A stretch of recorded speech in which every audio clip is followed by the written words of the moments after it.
বান্দা দিনের বেলা 6 ঘন্টা ঘুমাইলো 1 ঘন্টার মর্যাদা হবে না, 1 ঘন্টার কাজা আদায় হবে না। অথচ মোবাইলের দিকে তাকাইয়া আজকে তুমি রাতের ঘুমটা নষ্ট করে শরীর দুর্বল করে ফেলেছো।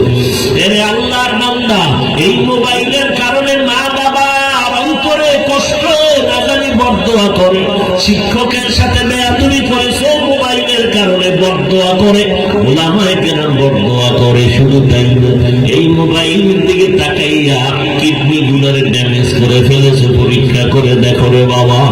আর তোমার দুর্বল, চোখের পাওয়ার দুর্বল, তোমার মাথা ব্যথা বেড়ে গেছে, এখন আর বেশি পড়ালেখা করতে পারো না। কিছুক্ষণ মোবাইলে দিয়ে তাকাইলে মাথা গরম হয়ে যায়। কেউ কেউ মোবাইল চালাইতে চালাইতে রাস্তার পাগল হইয়া ঘুরতেছে না, এরকম ভাবো কি গেমস খেলতে খেলতে এখন পাগল হয়ে গেছে রাস্তা। এর পর্দার আড়ালের আম্মা জানো, আব্বা জানেরা, একটা সন্তান ভালো হবে না খারাপ হবে মদিনার নবী বলেন এটা নির্ভর করে মা বাবার আদর্শের উপরে। قالَ النبي صلى الله عليه وآله وسلم ما من مولود إلا يولد على الفطرة فأبواه يهودانه أو يمجسانه أو يمجسانه إلى آخر الحديث। পয়গম্বর বলেন, এই উম্মত, মা বাবা সন্তানের মুক্তি গুজারি বানায়, অগ্নি গুজারি বানায়, কিন্তু সন্তানটা ভালো ইমানের আলো নিয়ে জমিনে আসে, মা বাবা তারে গায়রুল্লাহর গোলাম বানায় দেয়।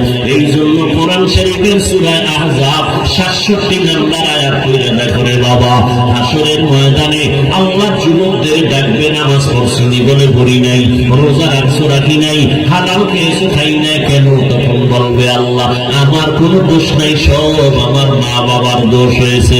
রব্বানা ইন্না আতা'না সাদাতানা ওয়া কুবারানা ফাআদাল্লুনা সাবিলা। আমার আব্বা আম্মা কোনদিন নামাজের দাওয়াত দেয় নাই, এজন্য বিশ্ববরেণ্য দার্শনিক ওলিয়ে কামেল ইমাম গজালি রাহমাতুল্লাহি আলাইহি লিখেছে, প্রত্যেকটা সন্তানের জন্য বাবা মায়ের মধ্যে মা হইল আসল। কারণ সন্তান বাবার থেকে মায়ের কাছে সময় কাটায় বেশি, মাকে দেখে দেখে ফলো করে শিখে বেশি। এজন্য মায়ের আদর্শ হতে হবে ভালো। নবীজি এই জন্য মায়ের মর্যাদা বাড়ায় দিয়েছেন 3 বার। শুধু তাই না, নবী বলেন নারী জাতি জমিনের মধ্যে উত্তম সম্পদ।